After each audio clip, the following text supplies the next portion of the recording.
Eh bien, bonjour à tous, bienvenue pour ce cours numéro 8 concernant la navigation. Alors, navigation, objectif, préparation, toujours au cours théorique. Alors, nous allons parler durant ce cours de nord vrai, nord magnétique, déclinaison, déviation, calculer de coordonnées géographiques, etc., etc. Alors, introduction, les grands cercles, les petits cercles, les méridiens, les parallèles, etc. Donc la planète Terre, un pôle nord, un pôle sud. Simple. Des grands cercles qui passent par les deux pôles. Ces grands cercles, on va leur donner un nom, on appelle ça des méridiens. Donc des méridiens, il y en a une multitude, et on va parler d'un méridien d'origine. Le plus important, c'est le méridien dit de Greenwich. Donc il passe pas loin de chez nous, par l'Angleterre, etc. Et il coupe la Terre en deux, du nord vers le sud. Ce méridien de Greenwich va servir d'origine pour faire la séparation entre l'est et l'ouest. Donc à droite du méridien de Greenwich, ça sera l'est, à gauche du méridien de Greenwich, ça sera l'ouest. D'accord?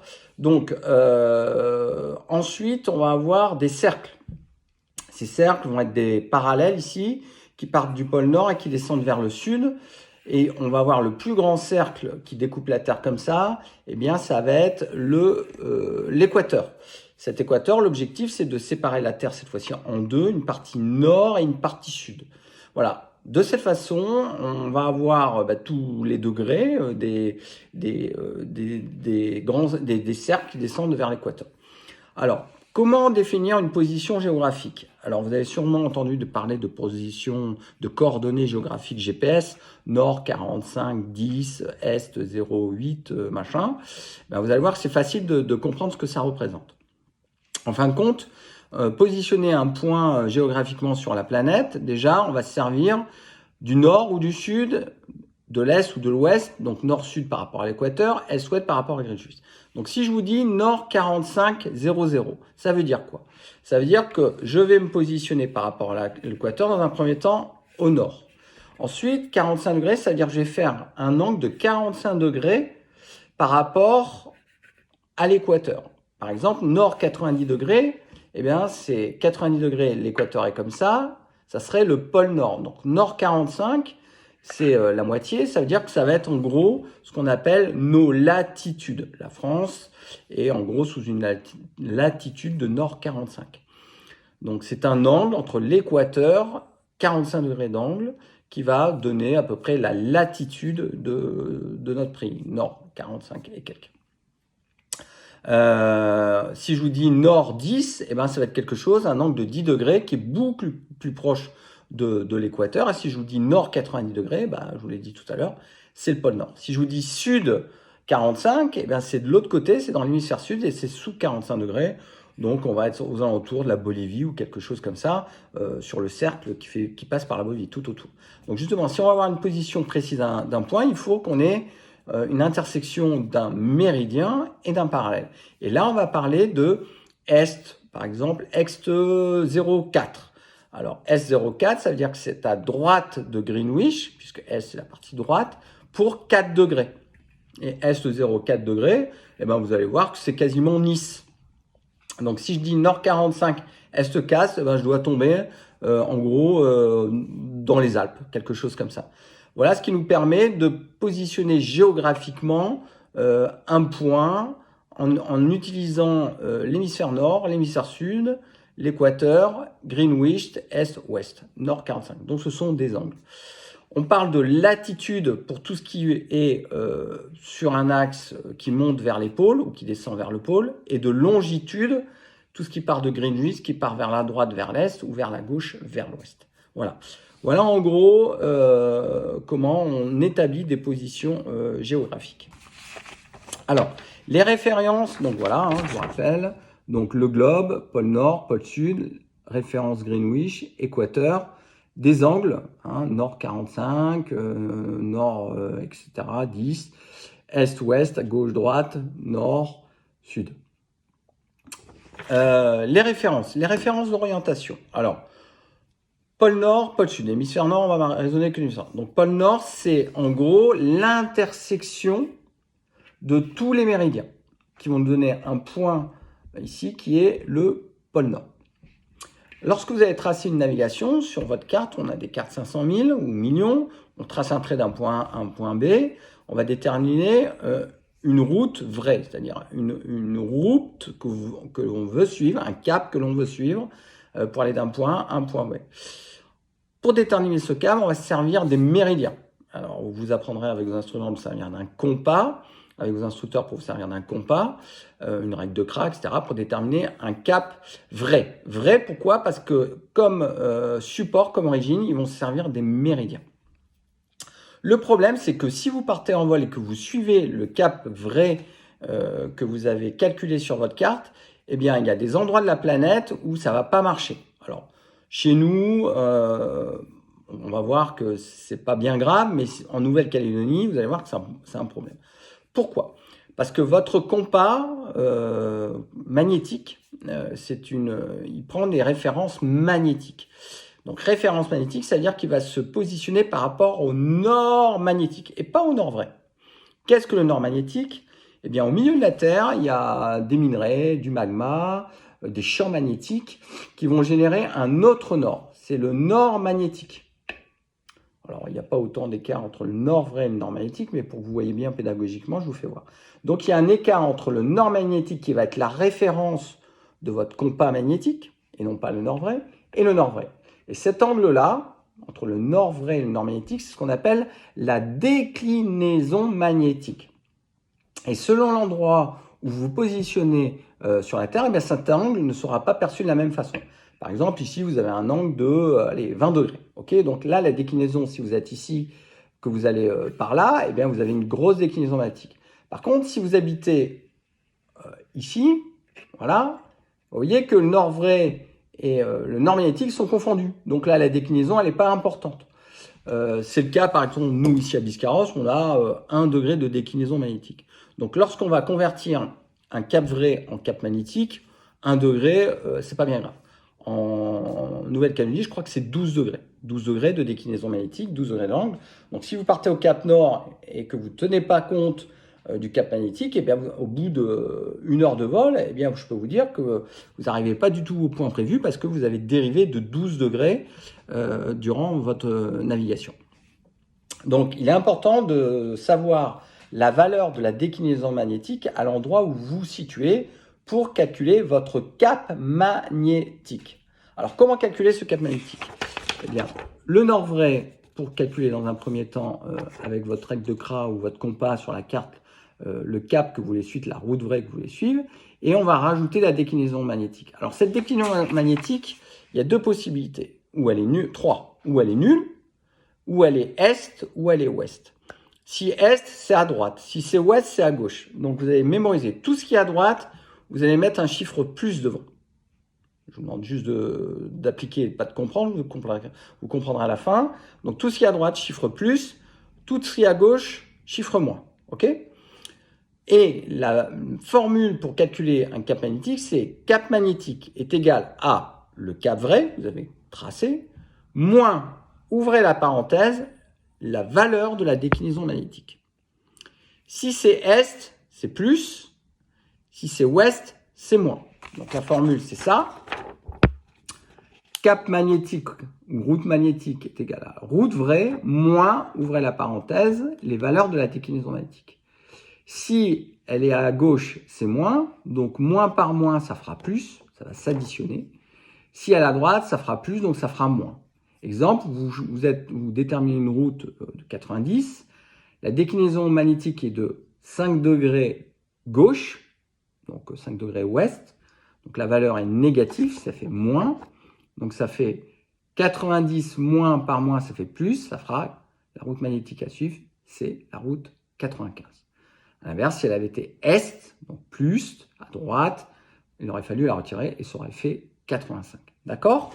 Donc, important de savoir la valeur de la déclinaison magnétique et dans les calculs qui vont vous être soumis au QCM, n'oubliez pas cette formule.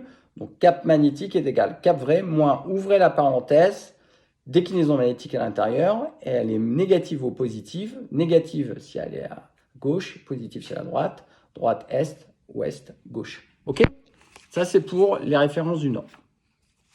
Ensuite, on va vous embêter dans les calculs pour le QCM sur un autre truc qu'on appelle la déviation.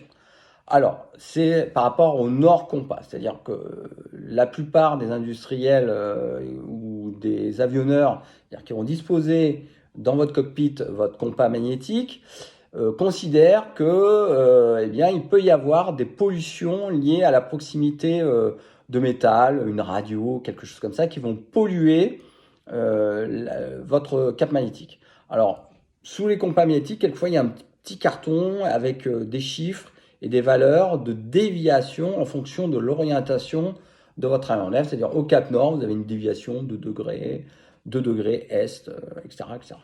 Bon, aujourd'hui, ça, plus personne ne l'utilise. Mais bon, les théories, les examens théoriques vont vous faire calculer des trucs où, à vrai dire, voilà, je vais rester poli. Pour ça, je vous en parle là, mais la déviation compas, après, on vous en parlera plus. Hein. Mais il va falloir l'apprendre pour l'examen. Alors, on a compris le nord compas, on a compris qu'il y avait des corrections liées à une perturbation magnétique du cockpit, et on va raisonner de la même façon. Si la perturbation elle est droite, eh bien, ça sera plus.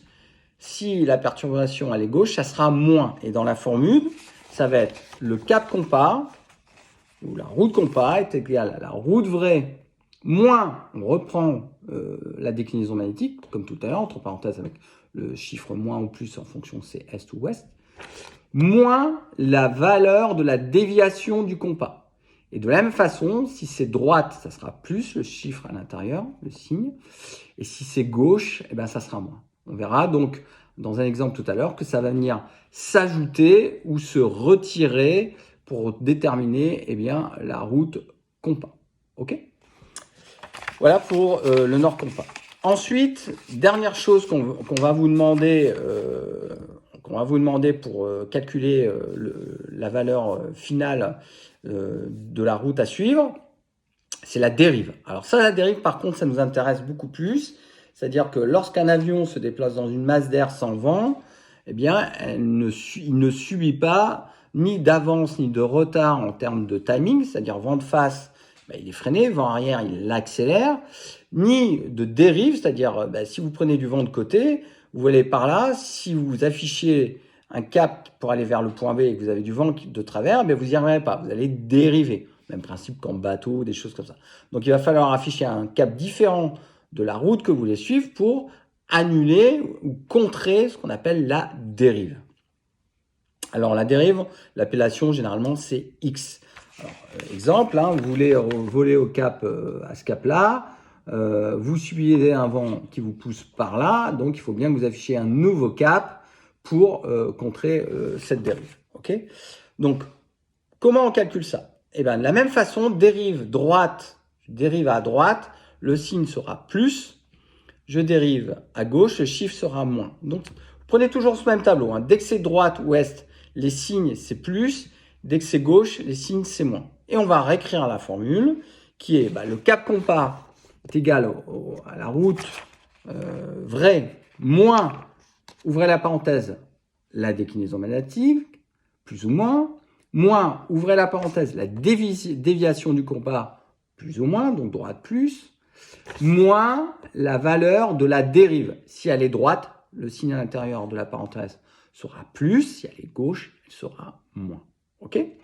Donc dans l'exemple, je veux naviguer sur une route vraie au 175. Ok ? Je subis un vent par là, donc je vais dériver à droite. Droite, signe plus. Donc il faut que j'ai un cap moins fort que le cap initial parce que sinon, eh bien, je vais partir. Donc il va falloir que je mette un cap dans le vent. Ok ? Donc les valeurs, on va faire un exemple. Donc je suis sur la route 175, il faut que je détermine le nouveau cap en faisant compte de la déclinaison magnétique qui est de 4 degrés ouest. Donc ouest, c'est à gauche, donc le signe il est moins ou il est plus ? Il est moins. Gauche, moins. D'accord ? Ouest, c'est à gauche. La déviation, elle est plus 2, donc elle est droite ou elle est gauche ? Plus 2, plus à droite. Très bien. Et la dérive, elle est droite, donc droite, le signe devant le 10, c'est un plus. OK ?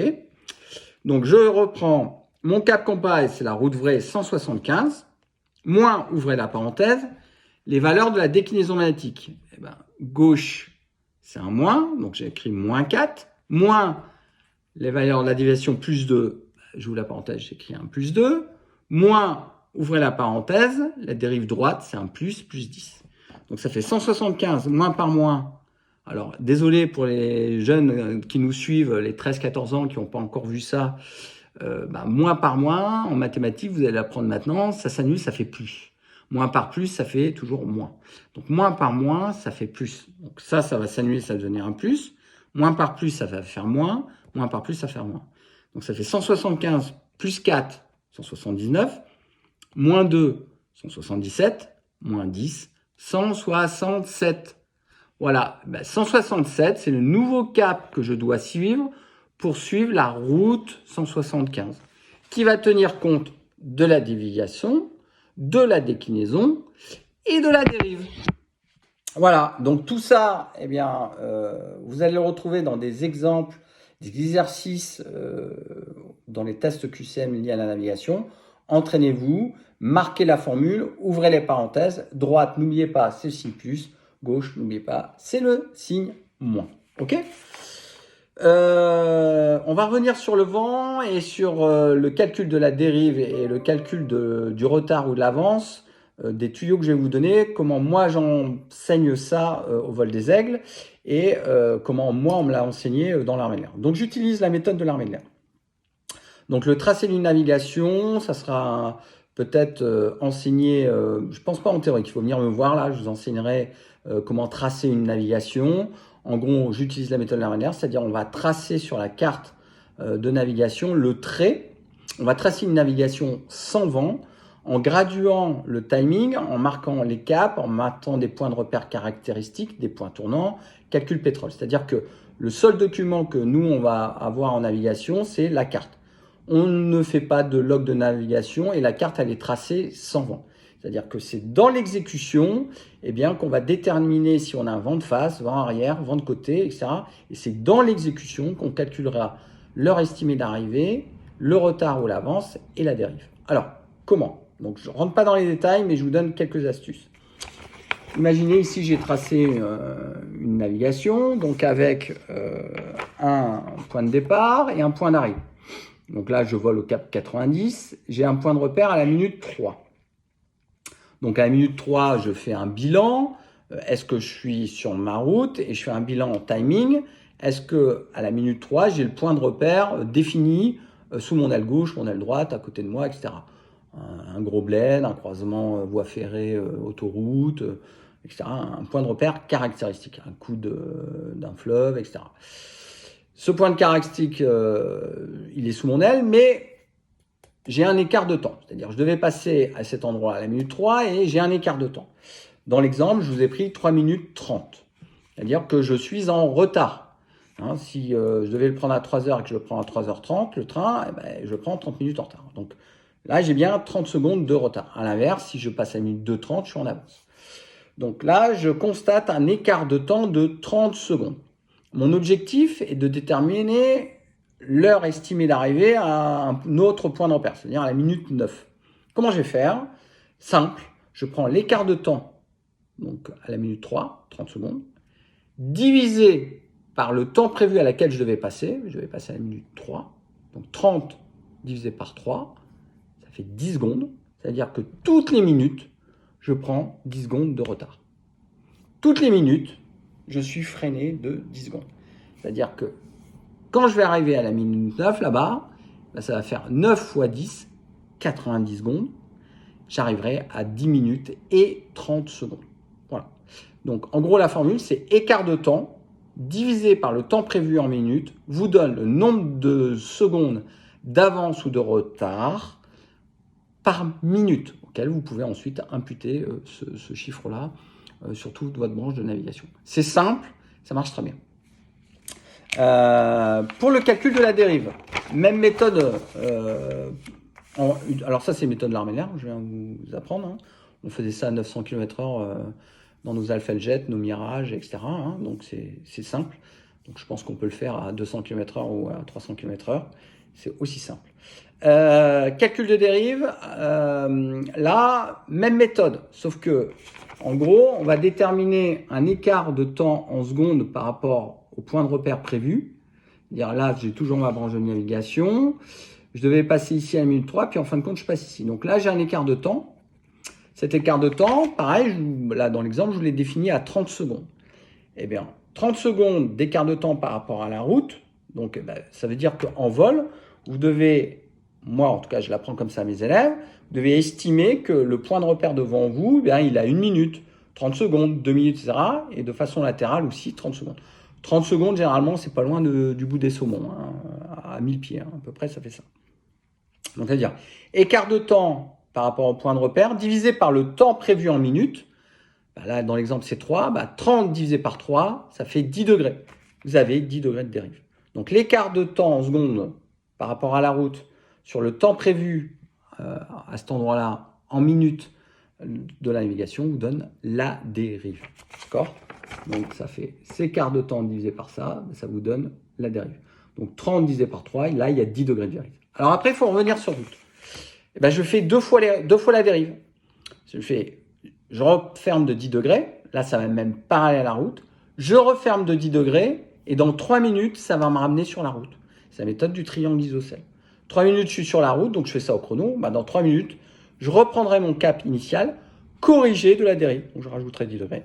Et là, ça va me faire ma navigation en affichant une dérive, en restant sur la route que je souhaite suivre. Voilà. Donc, voilà une petite information de calcul d'HEA et de dérive. Alors, il y a pas mal il y a d'autres méthodes. Alors, il y a la méthode des cosinus, des sinus alpha, etc. Plus compliqué, il faut maîtriser les cosinus et sinus, l'étape de multiplication derrière. Bon, ok. Il y en a qui l'enseignent, je l'ai enseigné. Je trouve que cette méthode est beaucoup plus facile et je vous dis, c'est la méthode enseignée dans l'armée de l'air. Voilà.